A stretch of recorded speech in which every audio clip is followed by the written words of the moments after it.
இன்றைய புனிதர் தூய குழந்தை தெரசால். இவருடைய திருவிழாவை நமது தாயாம் திரு அவை அக்டோபர் மாதம் 1ஆம் தேதி கொண்டாடுகிறது. இவரது புகழ்பெற்ற மேற்கோள், என்னால் முடியாததையும் நான் செய்தால் அது கடவுளின் அன்பு செயல். இவ்வார்த்தை இவரது ஆன்மீகத்தின் மைய கருத்தை எடுத்துரைக்கிறது. இவருக்குரிய பண்புகளாக 5 குறிப்புகளில் நாம் காணலாம்.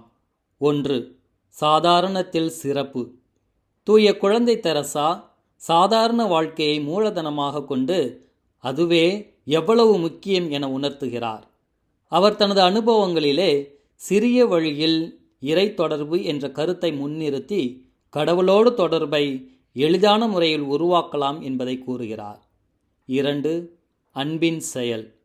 அவரது வாழ்வில் அன்பு என்பது மட்டுமல்ல, அந்த அன்பை பகிர்வது மிக முக்கியம் எனவும் அவரது ஒவ்வொரு நடவடிக்கையிலும் அன்பை வெளிப்படுத்தினார். எவ்வளவோ சின்ன விஷயங்களிலும் கூட அன்பை வெளிப்படுத்தினார். 3. அறிவுக்குரிய ஒளி. அவர் என் சிறிய வழி என்ற அடிப்படையில் நம்பிக்கை மற்றும் ஆன்மீகத்தை எளிதான முறையில் காட்டுகிறார். இது அனைவருக்குமே, குறிப்பாக எளிய மனிதர்களுக்கும் ஊக்கத்தை அளிக்கிறது. 4. கடவுளின் அன்பு. அவர் கடவுளின் அன்பை உணர்ந்து அதை தனது செயல்களில் வெளிப்படுத்தினார். இது நம்மை கடவுளுக்கு மிகவும் அருகில் வரச் செய்ய உந்துதல் அளிக்கிறது. 5. வழிகாட்டி.